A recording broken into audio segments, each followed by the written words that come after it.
So I'm going to spend a little bit of time talking about the top 10 prevention strategies. And so this is what I know. I've talked to a few of you, and you're saying that, you know what, we've got some prevention strategies going. So this is what I want you to do, is I want you to listen to these strategies. I want you to know that I'm giving you kind of the most, like if I could think about the highest leverage things for you to do to prevent challenging behavior, that's what I'm presenting to you. If you've got this down in your classrooms, I want you to take this opportunity to say, all right, I'm doing that. We're on the right track. Along the way, I'm also going to talk about how we might help support a child with some real challenging behaviors, because I also know that you are, I don't know that all of you, but I've heard from some of you that you feel like you do a lot of prevention strategies, but you still need some support in what do I do to teach children what to do instead, and what do I do in that moment when maybe we're at that red arrow moment and some other things have failed. What do we do? So I'm going to try and touch on all of that stuff. And then one of the handouts that you have is, it says Cultivate Learning at the top. That's the center that I direct at the University of Washington. And it says Cultivate Learning at the top. It should be a stapled, I think we handed it out. Yes, it's got a big C on there. What that is it's a resource list that is kind of all topics related to challenging behavior. It gives you a link of where you can get some free resources and materials. So if you see things up here, everything that I show up here, you can find free and available on one of the many websites that I've listed there for you. So that's something for you to take away. So if you want to go deeper into any area, you have all of those resources at your fingertips. Okay. All right. So let's do our kind of countdown here. So number 10. So this is one of the best ways to prevent challenging behavior. I am sure you have heard this before, but to have a predictable schedule for children that is available to them in a developmentally appropriate way. So it means that it's posted where children can see it. It also means that you teach children how to follow the schedule. So you are actually taking time to say what happens first, what's going to happen next. You're also teaching children how do we go from circle time to small group, right? So you're teaching in advance that I'm going to call on children, I'm going to call out a color, and if that's the color of your shoes, I want you to stand up and walk carefully over to your small group table, and then maybe I'm going to have somebody demonstrate, role model what that looks like, right? Maybe at first it's going to be the assistant teacher, and then I'm going to call on a child that I think would model that well, and then I'm going to call on the child that has really challenging behavior and have them model it well, right? And that's what it means so it's not just that we've got a predictable schedule, but we actually have it available for children at their eye level. We go over it every day, right? So that children internalize it every day. But it also means that we teach children what does it mean to follow the schedule. Now, one of the things I love about this schedules that you see up there is that one of them is done with the sentence chart. And what's great about that is that you might have some children who have a lot of challenging behavior because they're very anxious about what is going to happen next. They're very anxious, and they might not be able to tell you that with their words because they're 4, or maybe they have a language delay, maybe they're just too anxious. They're very worried about what happens next. And so what you can do with a schedule like that is you can turn things around as they're done. That gives children even more visual information. We are all done with small group. Now it's time to go outside. Yay. And the child with challenging behavior who you think is going to have a difficult time with that transition, let them be the ones that help turn the card. Okay? It gives them more kind of a little bit more control over the situation. Okay? So we're all done with circle time. No more circle time. Now it's time for small group. Okay, so whatever the schedule is. The other thing that you can do when you have a schedule that's available for children in a developmentally appropriate way that you go over every day and that you teach children the expectations to follow the schedule is that when there's going to be a change, Like maybe you happen to know there's going to be a fire drill, or maybe you know that it's picture day. Picture day was like, for some reason, very dramatic and traumatic sometimes in my school that I taught in. And so you can say to children in advance, you can say, guess what? Every single day that you've been at school, we go from circle time to small group, but today it's going to be different. Today, instead of going to small group, we're going to go down to the gym and get our pictures taken. So you can give them information in advance and like actually replace the picture with a picture of the gym.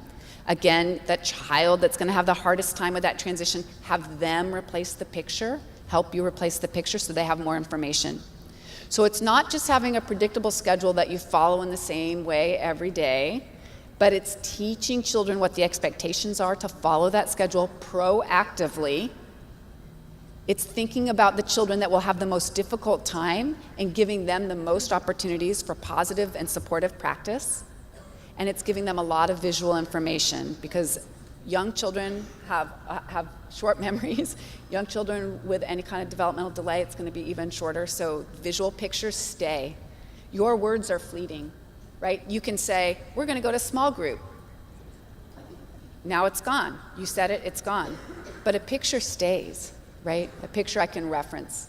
So that's the importance of a schedule there. Now, the other thing about a predictable schedule that's really supportive, especially for children that might have some more challenging behavior, is to think also about building routines within your routines. So what that would mean is that, yes, we always go from outside time to circle time, but we also do things in the same way at circle time. It doesn't mean it's the same thing, exactly the same every day, because children would get bored and then everyone would have challenging behavior, right? But it means that there's a rhythm to it and it's predictable, right? So maybe we always sing the hello song, and then and maybe there's a choice, right? We're going to choose which hello song we're going to sing, but we always do a hello song, we always read a book, we always do a finger play, and then we go to centers, right? So those things happen in the same way every day, in the same order, because then a child that's very anxious, a child that's worried about what's going to happen next, has a little bit more information, right? They're going to know that, okay, we do the hello song, and now I know it's the book, okay, and then when the book's over, then it's going to be the song, and then when the song is over, I know I get dismissed to center time, okay? So you're giving them more information, decreasing their anxiety that can lead to challenging behavior, and increasing their engagement, right? Because they're going to start to know what happens next.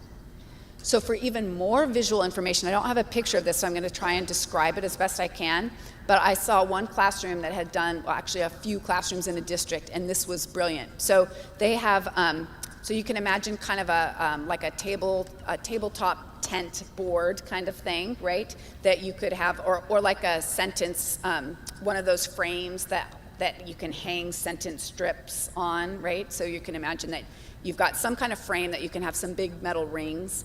And what they did is they put a different color poster board for every kind of routine that they did at circle time.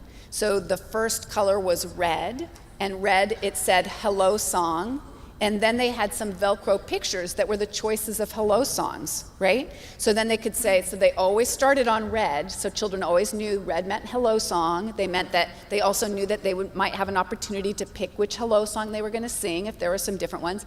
Then you could flip the red over, and blue would be book. So they knew that when they saw the blue, it was going to be time to read a book. And maybe there were some pictures of choices of books, or maybe there was a pocket on there with the book that you were going to read that day, or just a picture of a book, but children knew blue meant book. And then you flipped it over again, and it was green, and green meant a finger play, and maybe there were some pictures or icons of different finger plays, and children got to pick which one. So you can see that, like, if I have a hard time understanding, or if I'm really anxious, I start to understand the colors that are going to get flipped, and I know that when we get to yellow, we get to go to centers, right? So you can use that schedule to really, really, really decrease anxiety, to increase engagement, to prevent a lot of challenging behavior. But you have to make sure children can read it. You have to make sure you attend to it. You have to make sure that you teach it. You have to make sure that you modify it for children so that the child that really needs it the most, it's going to work for them. Okay, so that's tip number 10 was to do a predictable schedule with all those modifications. All right, tip number 9. supportive transitions. So thinking about those transitions. So I've had a few of you come up to me and tell me about some of the challenging behaviors you're experiencing. And in almost all of the stories, that behavior was happening. It seemed to be at a transition time. So if challenging behavior, if challenging behavior is going to come out, it usually comes out around these transition times, right? So running, resisting, right? Because if we think about what the function of a lot of behavior is, it's usually to avoid or escape something. So transition means I'm going to something next, or I'm having to give up something I love, so we can have a lot of challenging behavior. It also means I'm going to something that maybe I don't know, so if I have some anxiety, that's gonna come out. Or maybe it means that it's going to something that in the past has been traumatic for me, like maybe something has happened to me at nap time before and I'm going to nap, and that's gonna bring out some challenging behaviors. So transitions can be triggers for a lot of children. So we want to think about how can we make transitions incredibly supportive for children. So one thing to think about is to eliminate any unnecessary transitions and wait time, right? Because you've heard the phrase, idle hands are the devil's workshop, right? So if children have to wait too long, then they start to, entertain themselves with some challenging behavior. But the other thing is that I've been in hundreds of classrooms. It's the work that I do, and I have seen in some classrooms that we've built in a lot of extra transitions that don't need to be there. So I'll give you an example. In one classroom I was in, I think the transition, or at least the schedule, said that children were going to go from center time to outside, right?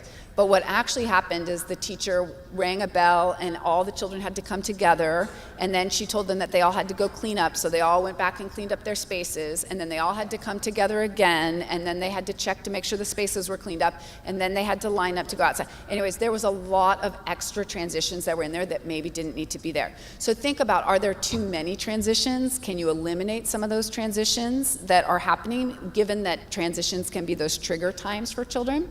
And then thinking about how do you eliminate wait time. So one thing that is bound to give you a lot of wait time is whenever you're transitioning your whole class at the same time, it's really hard to do that without some wait time, right? So if you're bringing in all 18 children to one sink in the classroom to wash their hands, to sit down for lunch, there's going to be some wait time there. So you're thinking about, how can I use my staffing creatively? How can I think about ways to eliminate, can maybe from outside, as long as we're within ratio and compliance and everything, can somebody bring half the children in to wash their hands and sit down? Can some children go to the bathroom and other children go into the classroom? So you're thinking about ways that you can decrease that wait time. And if you know that you have to have wait time, you are totally prepared and ready to go with some fun transition songs or some finger plays or something like that that can keep children engaged during that transition time.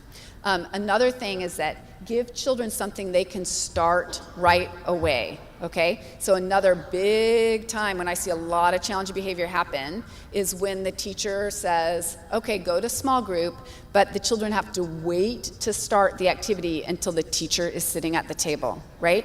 And probably it's because there's some directions that you want to give or something like that. But if you're having to deal with a challenging behavior and children are waiting for you, or you're even just tying a shoe, or you're getting somebody a Kleenex, or you're doing something, and children are waiting for you at the table to get the directions, you're going to get some challenging behavior, and then you don't have one problem, but you've got, 17 problems going on. So think about, can something go on the table right away that children can activate on their own?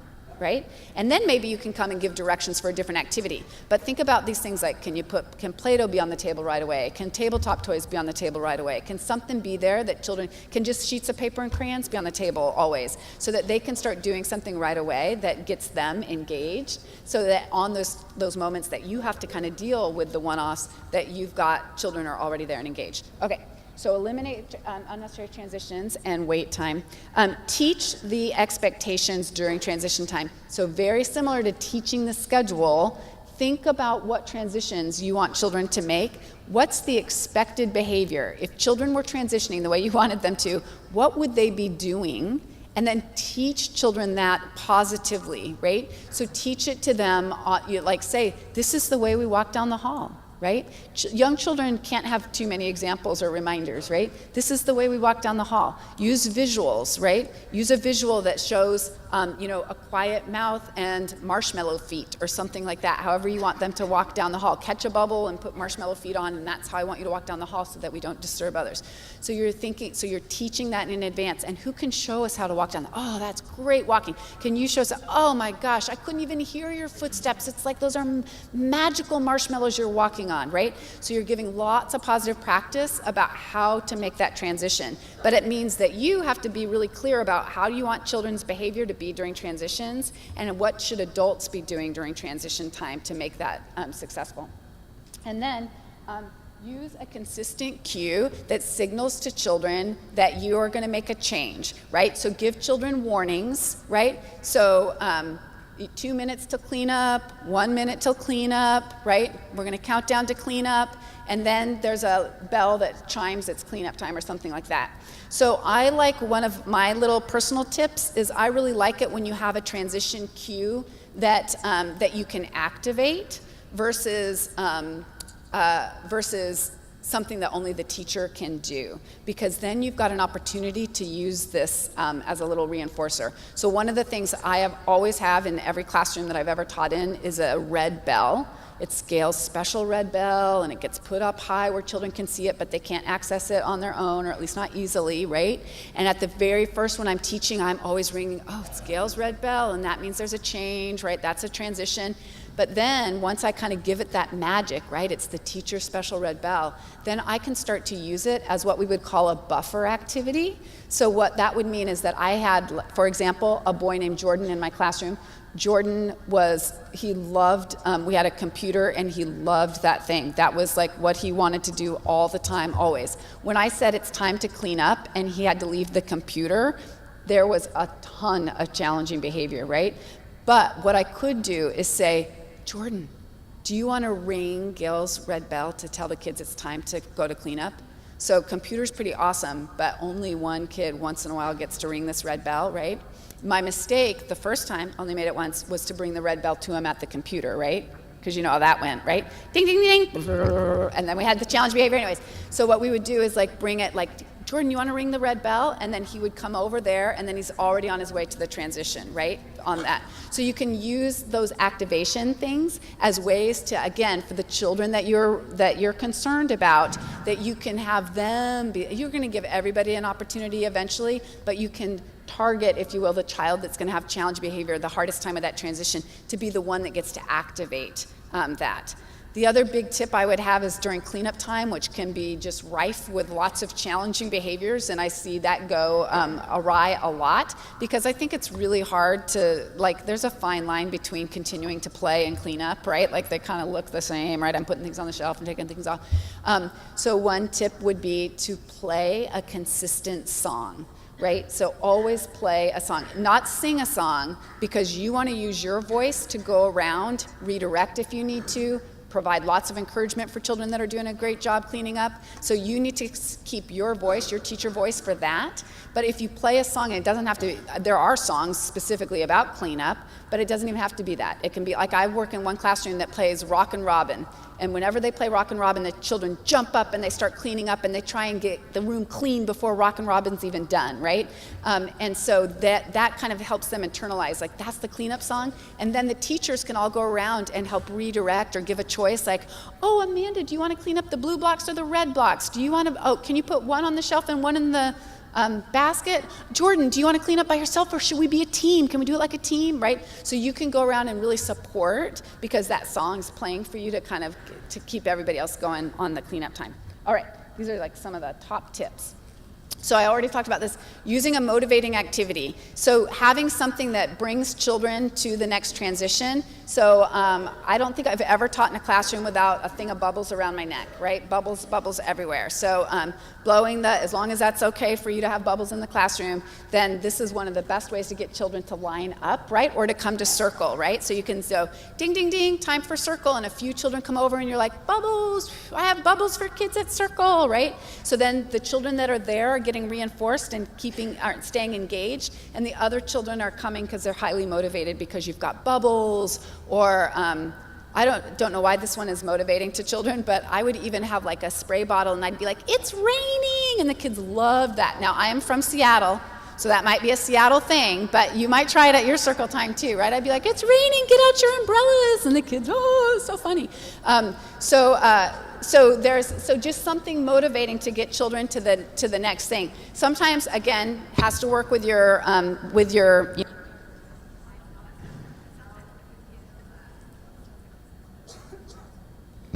Is it back on? Yeah.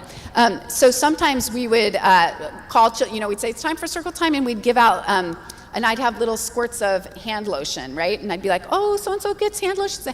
Because if I'm doing this, I'm not doing this, right? So that was really fun too. Just to get children drawn over, it eliminated wait time, so motivating activities.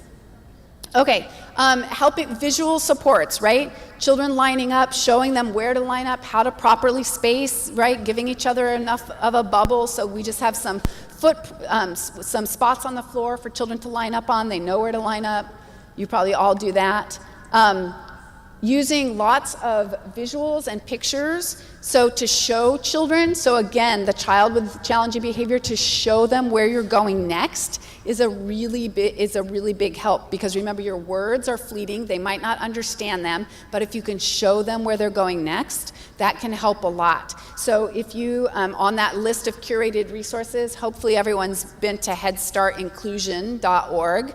There's tons of free visuals, so you can have, there's like visuals for every transition that you would want to make, I think, on there, and you can download them, print them out, use them for on your own.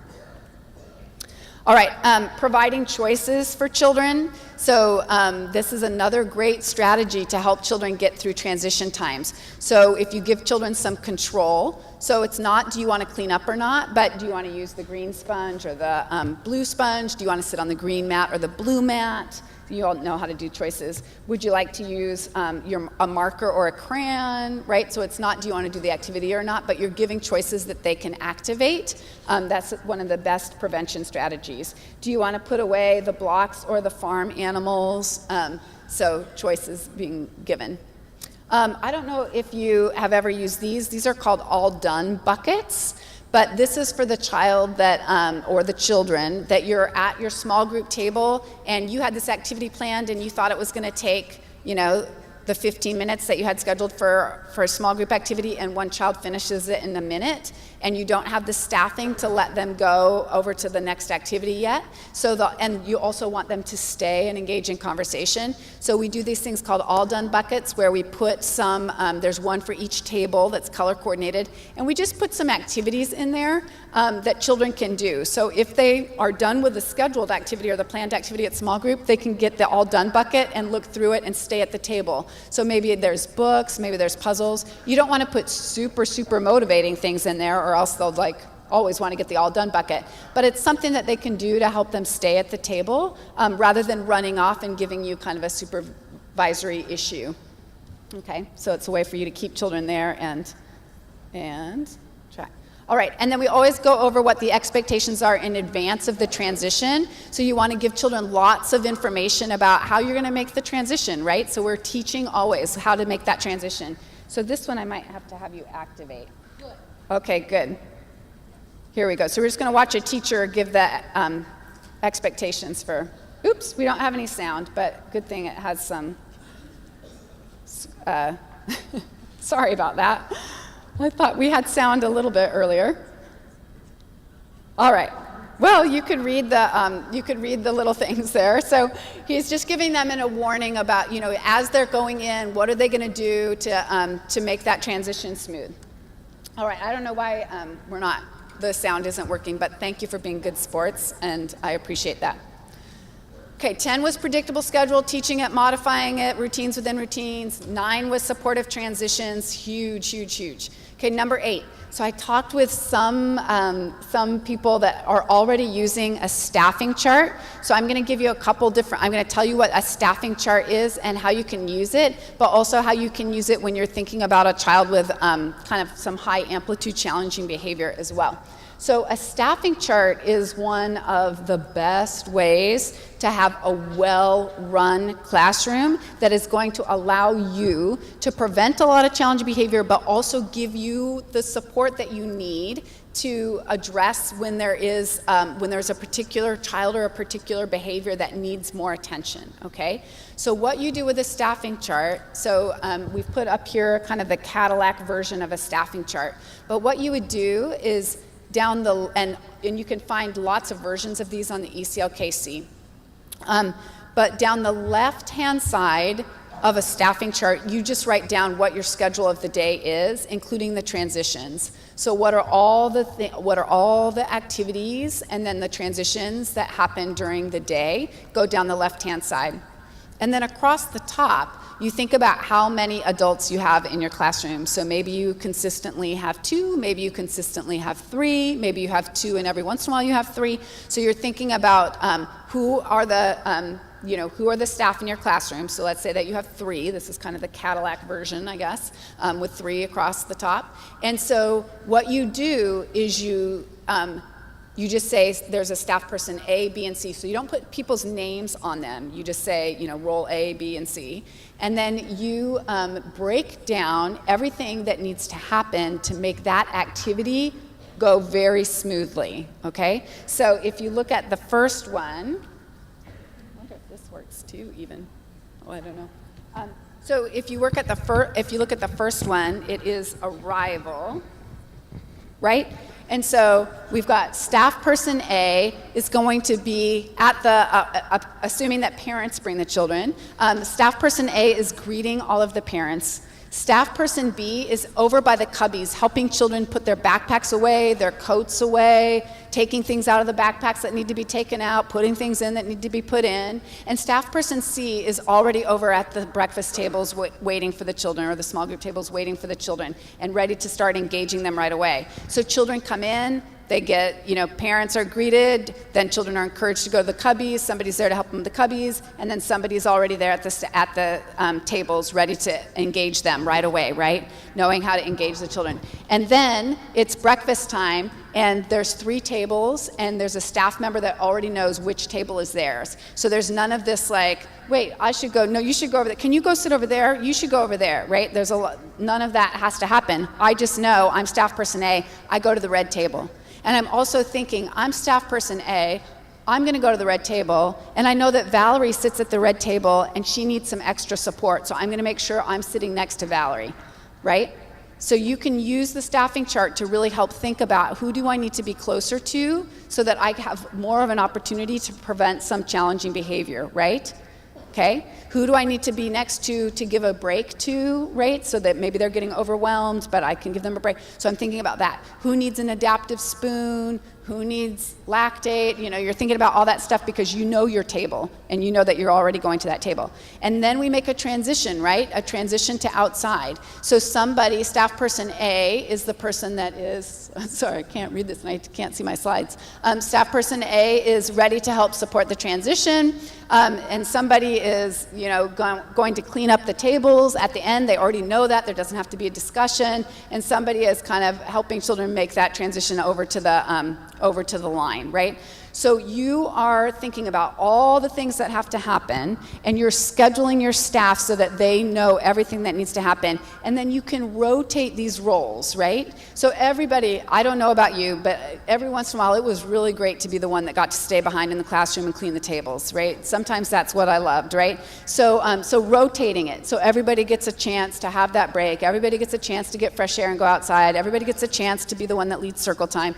But the other thing that can happen here is that if the classroom is so well run in that way, then when you do have these kind of red arrow moments, it's far more likely that all 17 other children will be able to be engaged and supported so that you can deal with the one child that needs a little bit more support to make the transition, or the child that needs a little bit more support to come back into the classroom, whatever it is that you need to do, okay? So the other thing that you can do with this is zone. So you probably have heard about this. So during center time, you divide your classroom, mentally or on a picture, you divide your classroom into zones, and then everyone has a zone that they're responsible for. And there's a couple things that are great about that. One thing is that if I know that I have the art and the dramatic play area, then I know it's my responsibility at the end of the day to make sure those are cleaned up and look great and fun and engaging, right? So I'm always the one that's cleaning that spot up and making sure the paints look great and all that kind of stuff.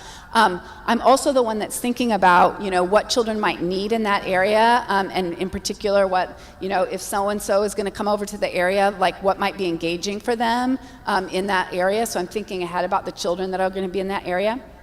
And then if I'm zoning, if everybody is zoning, then then you know that the whole classroom is being watched, right?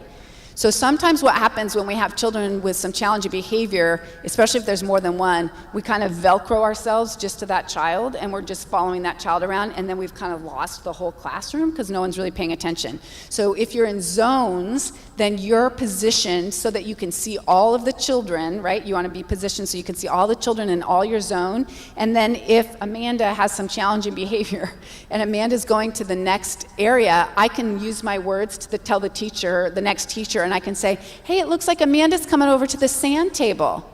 And then they can say, great, I'm so excited because Amanda's going to love the measuring cups we have, or something like that. So that there's some kind of tracking of, we're watching where the children are, and we're noting especially the children that might have some more challenging behavior. But the other thing you can do with a staffing chart is that if you have a new child that is starting in your classroom, or a child that's coming back after a really long break, or a child who's has had a history of a lot of challenging behavior, is that you can also think about dividing up what used to be 3 people. You can divide those up into 2 people tasks, and the third person is somebody that's going to be really mindful of that one child for at least until we can get a good behavior support plan in place. Okay, so you can use it in that way as well. So why don't you, at your tables, talk about, do you use a staff chart? Is it going very well? What could you change about it? Any strategies that you can share? Because again, we want to make sure we get the collective wisdom. So talk at your tables, and then I'll bring you back.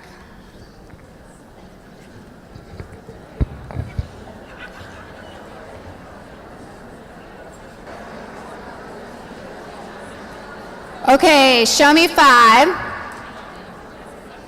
Thank you. The other thing that's great about a staffing chart, somebody actually was telling me this, how they use it earlier, is that when you have parent volunteers that come in, you can say, oh, you can be staff person C for us today. When you have volunteers, when you have somebody that is sick, then you can be like, okay, so-and-so sick, so we're going to divide, then we're going to go to 2-zone chart right away, right? So you can, until the third, substitute comes in, or the director comes in to help, or however that is. So you can do that. If you have children with IEPs and you have related service staff that come in, you can also think about how they could be zoned into the classroom so that they're doing their support services in the classroom. Maybe you have a mental health specialist that comes in, and they can be a part of that zoning chart as well. So you can think about it as a way to also be prepared in advance if there's a substitute, if there's somebody that's missing. It's also a great way to communicate to any volunteers in your classroom how they can be most helpful. Any questions or great ideas around the zoning chart or the staff chart before we move on?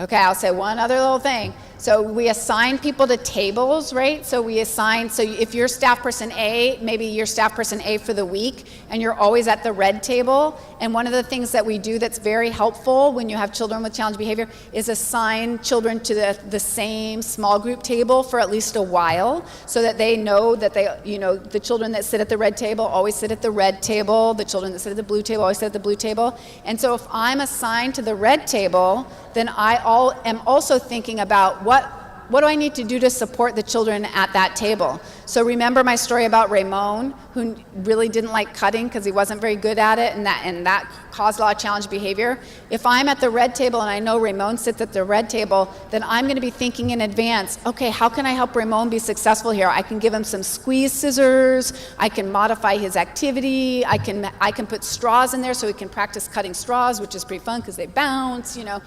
So I'm thinking about how I can help support individual children as well to prevent. So I've already talked a lot about how to zone in the classroom. I've talked about how you can, tips for zoning. All right, so tip number 7, we've gotten a little bit into this, but I want you to be thinking about if this is something that you have in your classroom, and that is to make sure that everything is prepared before children arrive. So one of the things I've heard a few of you come up and say is that, you know what, we are dealing with some real challenging behavior and we get the prevention stuff, but we need some help and support with how we're going to deal with this child that's kind of blowing out. Okay, I totally get that.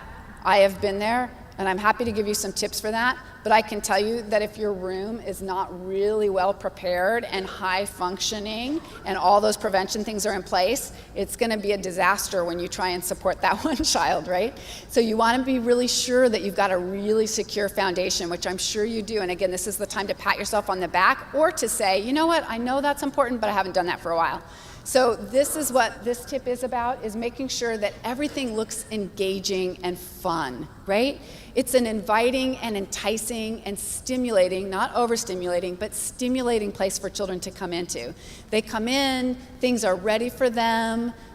When the teacher is saying, ding, ding, ding, it's time for circle time, they sit down at circle time for a minute, but then remember that they were going to read that one book, and so then they go across the room to try and find the book that they were going to read, or they're talking to the assistant teacher about getting the book that they're going to read, and you start losing children, and then you've got that one child who just started and might just be learning English and starts to kind of have some challenge behavior because they're not really understanding what's going on, and so they're blowing out and running down the hall, and now all of a sudden you've got a crisis, right? Do I run and catch the kid down the hall? What about the book we're trying to find, right? Like, I've seen all of that happen. So you want to make sure that you are as prepared in advance as possible, right? So you have thought about, at circle time, the book is ready, the song is cued, the props are ready to go, the musical instruments are ready to go. Whatever it is, you've thought it through and you're prepared. Circle time is prepared that morning or even the night before. I always like to prepare it after school, before the next morning, because then I knew, like, oh my gosh, what if something happens and my assistant is sick, or what if I'm sick? I want things to be prepared and ready to go. So I would prep all the small group activities and put them in a red bin, a blue bin, and a yellow bin, so as soon as small group started, I just plopped that bucket down on the table and we could start right away with that small group activity. So being prepared is so important, because then if you do, again, have these emergency situations arise, they're not going to wipe out everything in the classroom. You're going to be able to deal with it and get the child re-engaged, and all the children are still going to be engaged and learning. So prepared in advance. So that means you need a system to be prepared in advance, so all staff members know what they're preparing in advance, and that's where that staff chart can really be helpful, because if I'm zoned in the art area, then maybe at the end of the day I clean up and refresh the art area so it looks really fun and inviting, right? An art easel left unattended for a week at the end of the week is not as fun, and right, everything's the same color, so it's not as much fun. So you want to make sure that someone's there refreshing. The other thing is to use visual support. So remember what I said, like, your voice is fleeting, verbal directions fleeting, visual supports stay. So children can reference them frequently, okay? So having lots of reminders about what the expected behavior is in this area. So I'll give you, whoops. So here's just some different visuals that you might have in your room. So visuals for the rules and routines, so that children can frequently look at them and see them. Whenever you have an opportunity, you could go over them, right? They're posted around the room. The routines are posted where the routines happen. And again, if you're looking for visuals like this, Head Start Center or HeadStartInclusion.org has tons of visuals that you can just download and use. You might want visuals to support play. So you might have some children in your classroom that aren't sure what to do at the block area. They think that what they should do at the block area is throw the blocks. Or they think that what they should do at the block area is knock over everybody else's structure. So they might need some visual reminders or some support. What can I build here, right? here's some examples of things I could build. I can build a tower, I could build a house, right? So how can I use visuals to support play? Maybe I'm at the dramatic play area and I don't really know how to play house or play restaurant because I don't really know how to set a table, but there's some visual supports that can help me to set the table in that area. And then visuals for social and emotional support, and we'll talk more about these, but having things in the classroom that can help children communicate how they're feeling, that can also help children regulate their emotions. Where am I at on the relaxation thermometer? Am I getting into the red area? Oh no, I need to calm down, so we'll talk more about that. But lots of supports for that. How do I ask a friend to play? How can I solve a problem?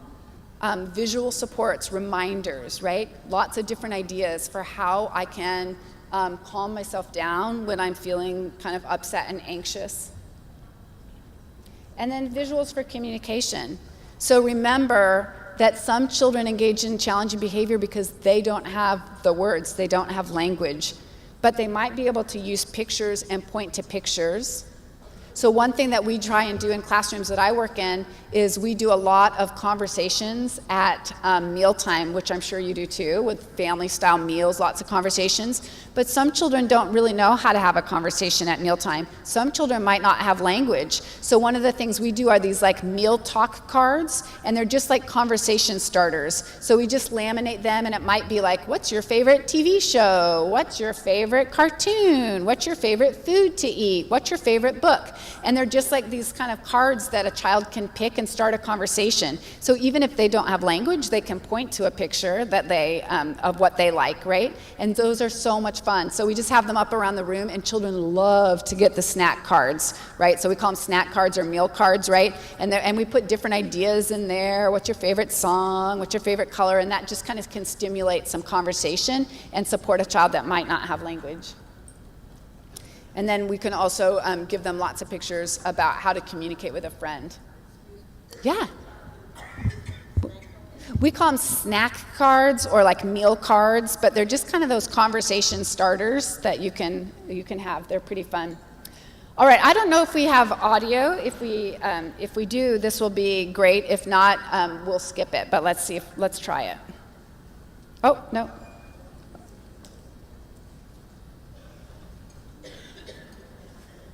I know you have to get it right on there. I guess we don't. So this is a great video of these really great teachers talking about the ways that they use their visuals.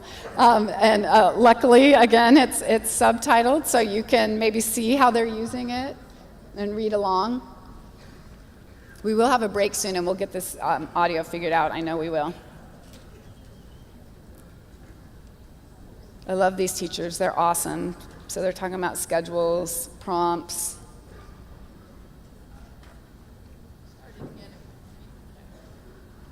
We could, if I could read it. There's lots of visuals. That's the thing. Okay, we can move to the next one. Amanda, you can just exit out. Go to the next Sorry, one? It's really hard to get something out of that. All right. So we're going to cover one more, and then we're going to take a break. So, so the next thing is about giving directions to children. So tip number 6 is giving directions. And the big thing to remember here is that you want directions for children to be clear and specific, pretty short and sweet. What you want them to do versus what you don't want them to do, that's a big thing, right? So if I say don't think of a pink elephant, you're thinking of a pink elephant, right? If I say don't run, the lasting image in your mind is running, right? So I want you to say what you want children to do, not what you don't want them to do, and to give the directions in advance of the activity, okay? So think through when you're planning activities in your lesson plans, you should also be thinking about what are the directions that I want to give for this activity before we even start. Okay, so maybe you're going to do a really great experiment where children are going to be testing cold water and hot water, and you're going to have cold water and hot water at the table. But I can already imagine with 6 children and all this cups and all this water without directions given in advance, without modeling in advance, that's probably going to be a disaster. So you want to be thinking about, what am I going to say in advance, right? What am I going to say in advance of the directions, like when we go to the small group table and there's 1 bottle of glue and 6 children. So I'm not only giving directions for how they're going to do the collage activity, which is going to be super fun and great and part of the theme around rainbow fish or whatever, but I'm also saying, okay, when I tell you to go to your small group table, you're going to sit down, and guess what we're going to do? We're going to make a collage, and I'm going to maybe model that at circle time, and then I'm going to also say, and guess what? There's 6 children that sit at a table, but there's only going to be 1 bottle of glue. So what could you do if somebody has the bottle of glue and you want to turn, right? So I'm going to prime, I'm going to prompt, I'm going to role model, I'm going to give those directions well in advance so that it's more likely that when they get there, they know what to do. But short, positive, what you want to see, not what you don't want to see, and given in advance. All right. So we're going to try and fix this audio, and we're going to let you have a well-deserved break. Right.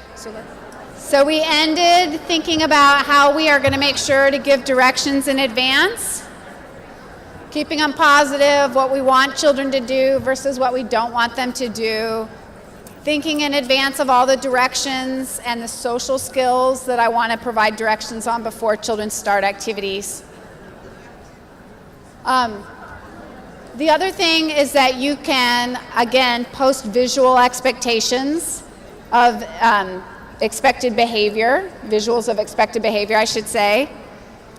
So how should I go down the hallway, right? Using walking feet. Maybe I'm sitting on the floor, keeping my hands to myself. Whatever the visual pictures are also can help with directions. So remember, our voices and our verbal directions are fleeting.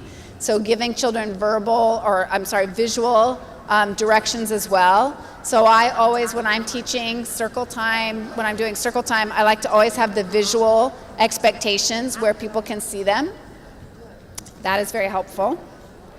And then just like we're using Show Me 5, Show Me 5 is great with young children.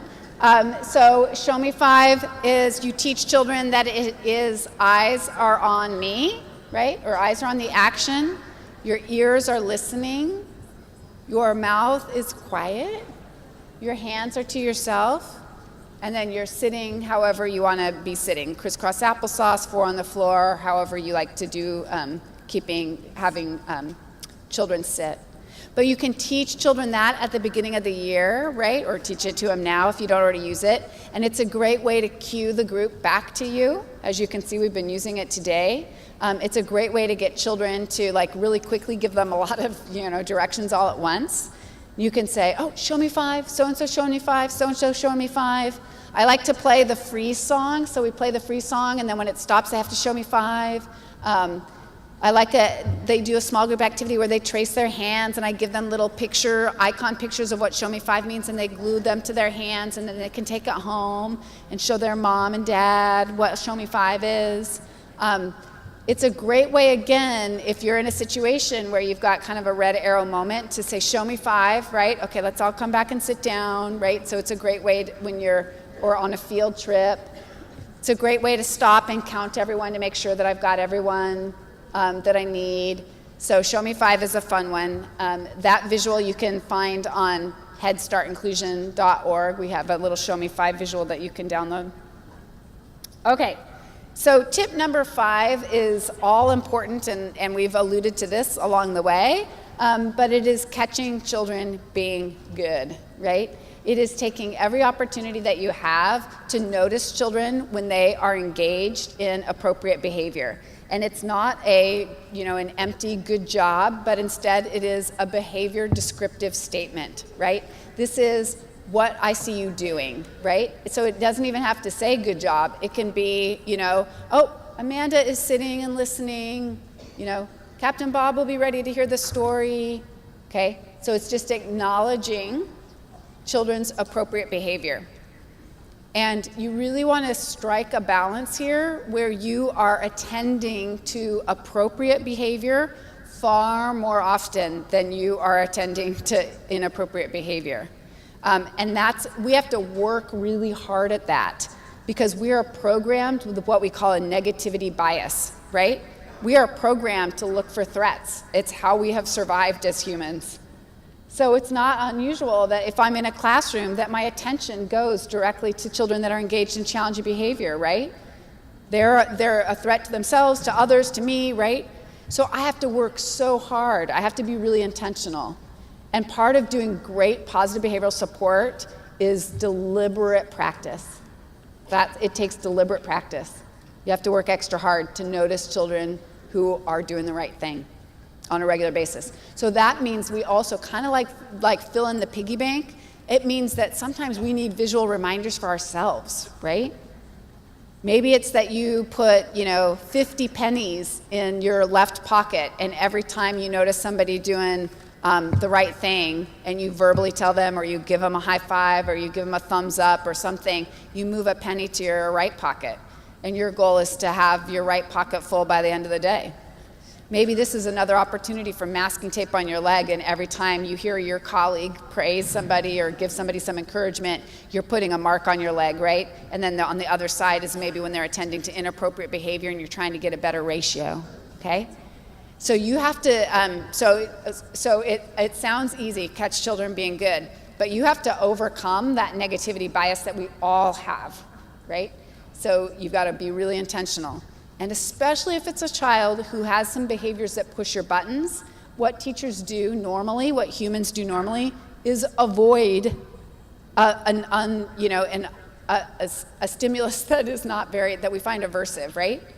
So that means you have to work even harder to notice and give positive attention to a child who might be one that starts to get you, maybe triggered or push your buttons, right?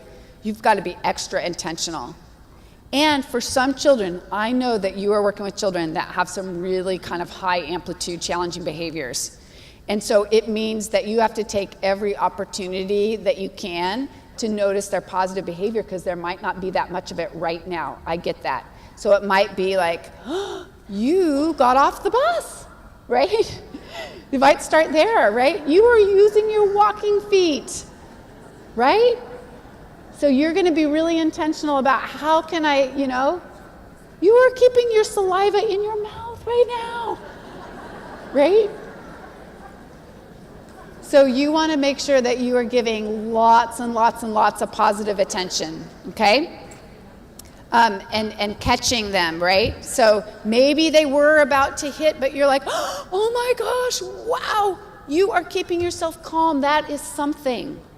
So all these other prevention strategies come in place, right? Because you can't do that if you don't have a good zoning. You can't do that if all the other children aren't engaged. So all that stuff works together, right? This part is the hardest part. It sounds easy. It's the hardest part, to be very deliberate about giving children your time and attention when they're engaged in appropriate behavior. Okay. So you have a chart on your tables, and I want you to just work. You can work as a group or you can work individually, but it's kind of a longer chart, it's a longer paper, and basically I just want you to go through a couple examples so that you're primed and ready with how to catch children being good. So what I want you to do on that chart is I want you to think about what are some of the challenging behaviors, what do you want to see instead, okay? And what will you say when you see children engaging in the positive behavior that you want to see instead, okay? So you have an example on your table. There's a couple lines that are already filled out. So just try and at least put two lines on there where you're identifying a challenge behavior, thinking about what you want to see instead, thinking about what directions you'll give it, and then how you're going to reinforce it, okay?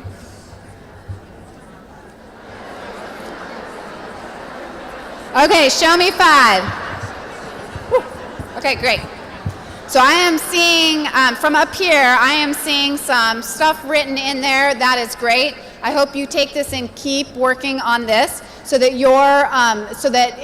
again, visual posting is great for adults too. So that you're remembering, what do we want to see instead? What are we going to say in terms of our directions in advance? And what are we going to say when the children are engaged in appropriate behavior? It doesn't have to be and shouldn't be just a good job, but it should be describing what it is, right? Oh, you're keeping your hands to yourself. Oh, you're using such quiet walking feet. Oh, you're really helping your friend. You're using all the colors on your page. It's just noticing children when they're engaged in appropriate behavior and increasing that ratio, right? Okay.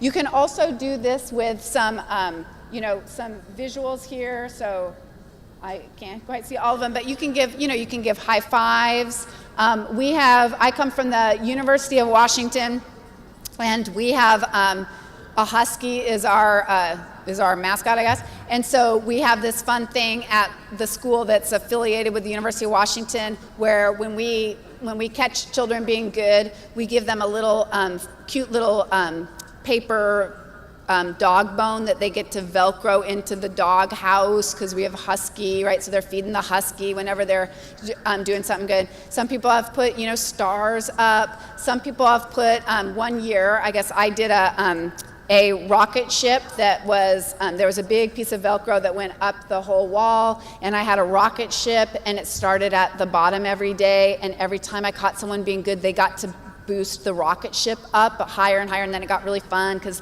then when it got up to the top, someone had to hold them up, and they had to make it higher, and if it got to the top at the end of the day, then we did some kind of special celebration. So it doesn't have to just be that you're noticing. That's the most important thing, that you're noticing children when they're engaged in appropriate behavior, but think about fun ways that you can do class-wide celebrations and recognitions. So sometimes people do pom-poms in a jar, right? They're going to fill up every time they catch someone being good. That person gets to put the pom-pom in the jar, and if the jar fills up, then they're going to have some special celebration. That's pretty fun. So think about those ways that you're already using, doing strategies like that, and then making sure that you're extra attentive for that child that you're really maybe they're really having some challenges, making sure that you can catch them at least a couple times so that they are the ones that also get to blast the rocket ship up, or put the dog bone in the doghouse, whatever it is that you want to do that's special to your school and your culture and your classroom culture that you've built.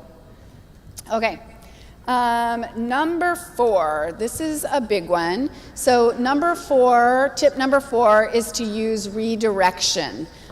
So what do we do when children start engaging in some mild, challenging behaviors? So remember, all these other prevention strategies need to be in place. You need to be zoned in your classroom so that you're constantly scanning, so that you can start to see when somebody gets into that yellow arrow, so that you can move in and redirect. So remember, I said that one thing that we talk about with that cycle is the topography, the shape. So when you're at about the yellow arrow moment, that's a great time to use some redirection, right? So it's getting a little crowded in the block area. Maybe there's a little bit of kind of inappropriate use of the blocks. Great time to redirect, right? Before we get to a red arrow moment. There's lots of ways that we can use redirection. So some of these things are going to be up on, now I'm at a real disadvantage because I can't see everything that's on the screen. I don't know. Right. So in general, redirection is a proactive teaching strategy, and the idea there is that you're going to, again, kind of notice when somebody needs to redirect, and you're going to move in with a redirection. And there's lots of different ways that we can use redirection. So there's different examples. So this is why I use redirecting. I'm going to go through some of these things pretty quickly, and then I'm going to get to when to use redirecting. So this is not, so when you start to see a child lose some engagement is the time that you want to redirect them, to re-engage them. If you start to see a child using materials inappropriately, you redirect. You start to see a child that is, bothering another child, you're going to redirect, okay? So you're going to redirect them to another activity, or you're going to redirect them to more appropriate use of the materials. This is when that's when you're going to move in and redirect. You might redirect them to use their new skill that you taught them, right? So there's lots of ways that you can use redirection. Zoop, zoop, zoop. I'm going through this kind of quickly. So here's some types of redirection. So there's a verbal redirection where I can redirect with my words, right? So I can say, oh, raise a quiet hand, right? I can tell you verbally. I can do a physical redirection. This is a gentle physical redirection where I might just turn you I might turn you away from doing something to something else. It is gentle. It is not a harsh physical redirection. I might do redirecting with a cue. So I might do a redirecting like this, right? That might be all that a child needs. I might do this, like sit down, right? So I might just give a cue. I might just point to their paper, right? So I can do a redirection in that way. And I can do redirection with proximal attention. So this one works pretty well, where it might be that we're at a large group time and some child is a little bit off topic or they're talking out and they're not, and I need voices quiet because I'm going to read a story, let's say. So what I might do is turn to the child next to the child that's acting out and say, oh, Bob, you have a quiet mouth, you're ready, right? Or I might say, Jordan, you're showing me 5, would you like a turn, right? So the idea there is to give attention to somebody right next to the child that needs redirection, okay? It's called proximal praise or proximal attention to that child, okay? So you want to make it genuine, right? So it's not that, I'm staring at the child with challenging behavior and saying, well, Amanda's sitting quietly. Like, that's not it, right? It's actually that I'm looking at Amanda and saying, Amanda, I really appreciate that you're sitting quietly because you're ready to hear the story, okay? And that just might be enough to redirect the child that's not, okay? So those are some ways that you do that. So let's all hope that our audio works. We're going to watch a couple little video examples of these different types of redirection, okay? So this first one is redirecting verbally. We have no idea why this happens. That is so bizarre. It was working on the break. This is the test that I'm being given. It's a test it's a test of my resiliency. But essentially she's using really, you all were in here. You heard it going during the break. This is the most bizarre thing. So she is redirecting. So the good news is that all of these video clips you can find on ECLKC and you can find on your resource list as good examples of redirecting. So you can watch them at your leisure. So essentially the girl was hitting the baby doll, right? Hitting and basically treating that inappropriately. And so she just redirected with her words. Oh, we use gentle touches. We use gentle touches. Can you show me gentle touches? And then the child does gentle touches, right? Simple redirection, right? She doesn't say, stop hitting. She doesn't say, you don't get to play with it anymore. She just says, use gentle touches. Really easy verbal redirection. So I don't think any of these are going to work, do you?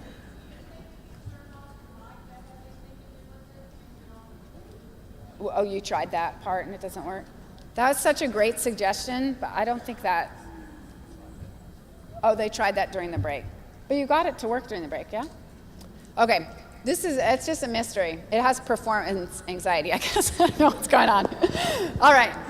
Okay, so let me tell you what this one is. So this one is a child who has a spray bottle, which again are so enticing and exciting to preschoolers to get to use a spray bottle, but she is spraying friends, and friends don't want to be sprayed. So you can just watch what happens here.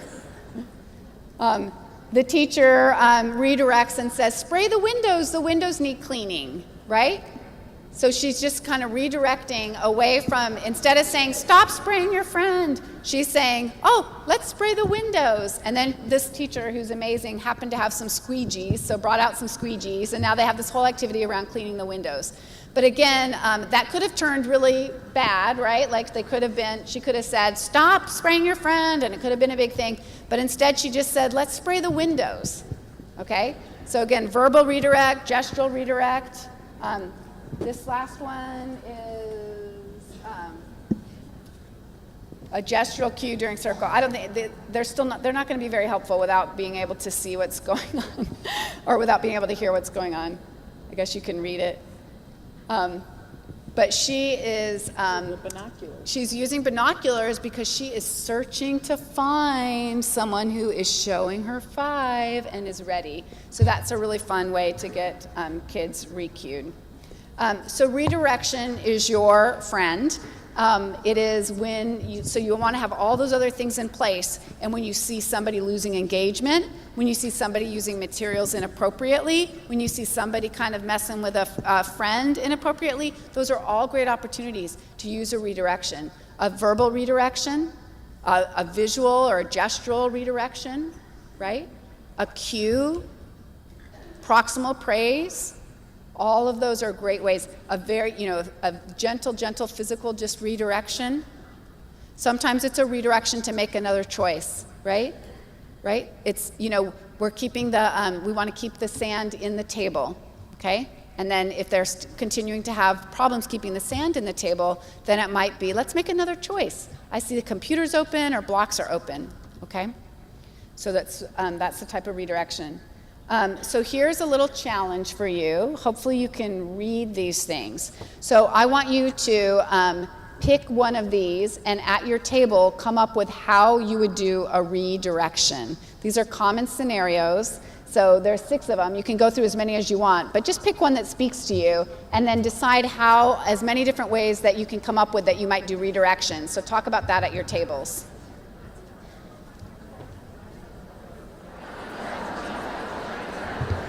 All right, show me 5. Excellent. So hopefully you came up with lots of great ideas for how you could redirect. These are probably common scenarios that happen in your classroom. And so you can use verbal redirection, gestural redirection, etc. So one thing to keep in mind, oh, that's okay, is now we can see how dependent I am on visual cues. I am pretty dependent on visual cues. So one thing to keep in mind though is if you're doing a lot of redirection, if you're feeling like all I do is redirect children's behavior, it's a good time to kind of recheck your foundation, right? Do I have engaging activities? Am I zoned? Am I giving directions in advance? But the biggest thing to check is, am I giving children time and attention when they're engaged in appropriate behavior? So if you're redirecting a lot, it probably means that you need to amp up the monitoring and giving positive attention to children engaged in appropriate behavior. And that's all that says there. Okay. All right. So number 3, we clearly don't have tons of time to get into this because we actually teach an entire course on teaching social and emotional skills. So we'll just hit some of the highlights here. So one of the things that we want to do, so tip number 3, because remember that we want children to be able to use their words, it means that we want to give children words to use. And some of the most important words that young children learn are their emotion words. Because I have to have a name for the feeling I am experiencing in order to regulate it, right? I need to start learning what those different emotions are that I'm experiencing, again, in order to regulate it. And it takes vocabulary words to make finer and finer distinctions, right? Because the emotions, like basic emotions are expressed on your face, right? Like feeling mad, but feeling mad, expressing mad might look the same as frustrated. So I have to have vocabulary words to understand the difference between mad and frustrated. It starts to, I can't just depend on like these basic emotional expressions. The more words that I have, the more emotional vocabulary words that I have, the finer distinctions I can make so that I can be better at regulating my emotions and be better at communicating my emotions and noticing how others are feeling as well. So if I So most of my academic work has been around teaching young children social and emotional skills. So it pains me to only spend a couple of minutes here. But I want to tell you that if I gave you one thing to take away from today, it is to build that emotional vocabulary in young children, and to go well beyond happy, sad, and mad. Because we've collected data on over 1,000 preschool-age children ages 3, 4, and 5. And when we do an assessment of how many emotion words they know, even young 3-year-olds know happy, sad, and mad usually. And so while you might start there, what I want you to do is build a lot of emotion words for young children. So I'm going to give you a challenge, which some of you maybe have done this before, so you'll be really good at it. I want you to write down 10, you can put these in your journal if you want. You can work as a table team because we don't have tons of time. But I want you to write down 10 emotion words that you can teach young children, feeling words, that you can teach young children beyond happy, sad, and mad. Okay? Beyond happy, sad, and mad. Write down 10. Okay. So let me tell you why I wanted you to do that. And then I'm going to give you another little thing to do with your word list. So I told you that we've collected data on over 1,000 preschoolers and understand how many emotion words they use. We knew something else about those children that we were collecting that information on. We knew the children that were experiencing high rates of challenging behavior and those who were not. And when we looked at the two different groups, what we found was a significant difference in the number of emotion words they knew. So the children with challenging behavior had far fewer emotion words than children who were not exhibiting challenging behavior. Now, some of you might be saying, well, that makes a lot of sense because if they have limited language, they're more likely to engage in challenging behavior. And that is absolutely true. But we were able to actually control for their overall language ability in this fancy way. And what we saw was that there was still a difference between children's emotion words and their behavior. So, but here's the next thing I want you to do. I want you to look at your word list. So hopefully you got to 10, but however many you got. And I want you to do a quick little assessment. If the feeling word is something that you enjoy experiencing, put a plus next to it. If it's something you do not enjoy experiencing, put a minus next to it. If you're having a difficult time putting a plus or minus, you probably put down a state, not a feeling. So put down, so get a sense of your pluses and minuses or your positive and negative feeling words. All right, so the reason I asked you to do that, now I do want to give you all a compliment because I do a lot of training, a lot of places, and have been in a lot of different scenarios, and you are a really positive and engaged crowd, and I just appreciate that so much. And so, and because of that, your list might look different. This will be interesting. Your list might look different than other groups that I work with. But one of the reasons I had you do that is that sometimes when I ask people to do their word list, it's a little bit skewed to the negative. That there's more negative feeling words written down when we brainstorm the list than to the positive. And one of the reasons I bring that to your attention is that I told you there was a difference, right, in these groups of children, that there was a difference not only in the overall number of words that they knew, but there was also a difference in the kind of words that they knew. So children with challenging behavior almost exclusively could name negative feeling words. They might have had happy, but the rest of what they named was negative. And how do children learn emotion feeling words? The same way they learn other vocabulary words. People use them in their environments, right? People label them, express them around them. And so when we looked into some of these classrooms, that's indeed what we saw. So first of all, we didn't see very many emotion words. We didn't see very many emotion words in general in early childhood classrooms. I think we think that we use a lot of emotion words, but it's something to be mindful of. But the other thing that we saw was indeed that the children with challenging behavior had a lot of emotion words used around them that were negative. So I'll give you an adult example of how this might affect you, and then we'll talk about how it might affect children. So I don't know if this has ever happened to you. It happens to me way more than I would like it to. But you're at work, things are okay, everything's fine, and someone comes up to you and they're like, boy, you look stressed. Boy, you look tired, right? It affects you. Feeling words actually affect you differently than other vocabulary words, right?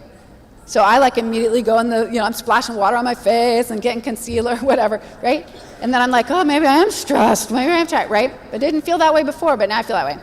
Okay, so now let's think about these children, these young children with challenging behavior. They are already feeling challenged. And they walk into classrooms and they hear, I know you're mad. Why are you being so bad? I know you're frustrated. I know that irritates you. Imagine how different their day would be if they walked in and someone said, oh, when Grandma gave you that hug, you looked so loved. I know, I hear you that you're mad, but look at how calm you're staying. That's amazing. Wow, when you went down the slides super fast, you looked like you felt really proud. When I told you that we were reading about Sam, the animal that you love, you looked so happy. I saw you laughing with your friends. I think you were having fun and you were feeling so included. Imagine how different your day would be. So feeling words affect you. And when children are struggling with challenging behavior and they're looking to you to be their support and their guidance, I want you to use a lot of emotion words and I want you to dwell on the positive. I want you to give them an opportunity to understand what it feels to be content, to understand what it feels to be happy, to understand what it feels like to be included, okay? To understand what it feels like to be generous, to be elated, all right? Okay, so teaching emotion words is big. This is an amazing, we're not even going to try, right? Because we know the audio's not going to work. Oh, we do? Oh, we're going to try. This is like a fabulous teacher teaching a lesson around emotion words, and oh, look.